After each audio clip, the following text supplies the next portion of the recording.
আমরা ভেক্টর পড়ব। ভেক্টর যতগুলো প্রয়োজন সেগুলোই আমরা পড়ব। দেখো,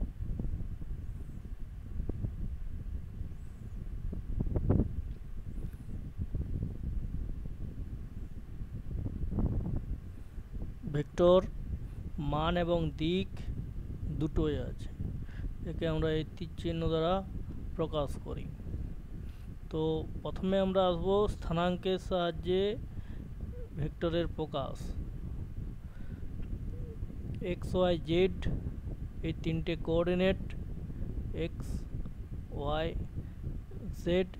এইখানে একটা পয়েন্ট আছে পি বিন্দু, যার স্থানাঙ্ক হচ্ছে x1, y1, z1।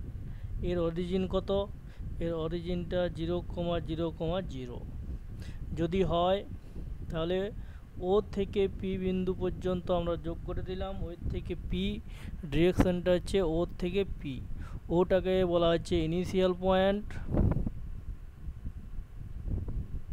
আর পিটা হচ্ছে ফাইনাল পয়েন্ট। আমরা জানি যে এক্স অক্ষ বরাবর একক ভেক্টর হচ্ছে আই,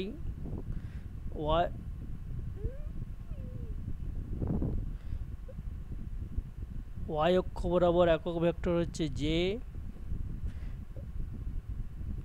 এবং জেড অক্ষ বরাবর একক ভেক্টর হচ্ছে কে। তাহলে এই যে ওপি যে ভেক্টরটা পেলাম, দৈর্ঘ্য মানে একটা মান আছে এবং দিক হচ্ছে ও থেকে পি এর দিকে। ও পিকে আমরা কীভাবে লিখব? x1 - 0 i cap plus y1 - 0 j cap plus z1 - 0 k cap. এইভাবে আমরা ওপি ভেক্টরটাকে লিখব। সেরকমভাবে যদি এইভাবে বলে দেয় যে সাপোজ এ একটা বিন্দু যার স্থানাঙ্ক হচ্ছে 2, -3, 5, এবং বি একটা বিন্দু যার স্থানাঙ্ক 1, 3, -6, তাহলে এ বি ভেক্টরটি কত হবে? এ বি, এখানে আমাদের লক্ষ্য রাখতে হবে যে এ বি ভেক্টর বলা হয়েছে এ বি মানে এ থেকে বি এর দিকে, মানে এ হচ্ছে ইনিশিয়াল পয়েন্ট, বি হচ্ছে ফাইনাল পয়েন্ট। তাহলে এ বি যখন আমরা করব, তাহলে এর ভেক্টরটা যখন মান বের করব, তখন এর মানগুলোকে ইনিশিয়াল ধরতে হবে, বি এরগুলোকে ফাইনাল ধরতে হবে। তাহলে এ বি ভেক্টরটা কত হবে? এ বি ভেক্টরটা হবে তাহলে এখানে আমি কি বলেছিলাম আগে? x1 - 0, x1টা ফাইনাল ছিল, 0টা হচ্ছে ইনিশিয়াল। তাহলে ফাইনাল মাইনাস ইনিশিয়াল, ফাইনাল কোনটা? এখানে 1, এক্স, এটা হচ্ছে এক্স, এটা হচ্ছে ওয়াই, এটা হচ্ছে Z.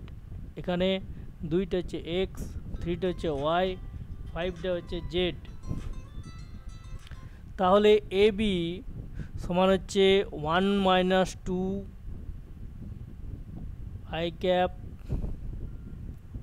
Plus 3 -3 j cap plus -6 - 5 k cap. এইটা হয়ে গেল এ বি। তাহলে এ বি ভেক্টরটা হয়ে গেল তাহলে minus I cap 3 plus 6j, এবং এটা হয়ে গেল -11k। তাহলে এইটা আমরা পেয়ে গেলাম এ বি ভেক্টর। এরপর আমরা আসবো আরেকটা ইম্পর্ট্যান্ট টপিক, সেটা হচ্ছে ইউনিট ভেক্টর নির্ণয়। ইউনিট ভেক্টর নির্ণয় কিভাবে আমরা একক ভেক্টর নির্ণয় করব?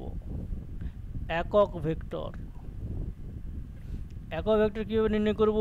আমরা ধরে নিলাম পি একটা ভেক্টর যার মান x1 i cap plus y1 j cap plus z1 k cap. তাহলে ইউনিট ভেক্টর মানে হচ্ছে n ক্যাপ দ্বারা লিখি, এটাকে কি করব, পি ভেক্টরকে পি ভেক্টরের পরম মান দ্বারা ভাগ করে দেব। এবার আমরা পরম মান কীভাবে নির্ণয় করব? পরম মান নির্ণয় করব আমরা এই যে ভেক্টরটা দেওয়া আছে তাদের সহগগুলোর উইথ সাইন আমরা স্কোয়ার করে দেবো। x1 এখানে হোল স্কোয়ার, এখানে মাইনাস সাইন থাকলেও প্লাস হয়ে যাবে যেহেতু আমরা হোল স্কোয়ার করছি, z1 স্কোয়ার। এটা হচ্ছে মড অফ পি এর ভ্যালু। তাহলে n cap equal to P মানে x1 i cap plus y1 j cap plus z1 k cap divide by x1 square plus y1 square plus z1 square. তাহলে আমরা একটা example দেখে নিই। এক্সাম্পলটা কীরকম, ধরে নাও যে পি ভেক্টর দেওয়া আছে -2i plus 3j minus 5k, এর একক ভেক্টর নির্ণয় করতে হবে। একক ভেক্টর নির্ণয় করো। তাহলে কীভাবে নির্ণয় করব? তাহলে পিকে তার মড পি দিয়ে ভাগ করব। আগে মড বের করব। পি এর মড বের করার সময় কি করব, তাদের সহগগুলোর with sign whole square, 2 square 3 square plus minus 5 square সমান কত হলো 4 9 প্লাস 25 সমান হচ্ছে 38। তাহলে n cap equal to P vector by mod of P মানে হচ্ছে -2i plus 3j minus 5k divide by √38। এইখানে আরেকটা ইন্টারেস্টিং জিনিস বলবো, এই যে n ক্যাপ এই মানটা থেকে আরেকটা ইন্টারেস্টিং জিনিস বলছি দেখো,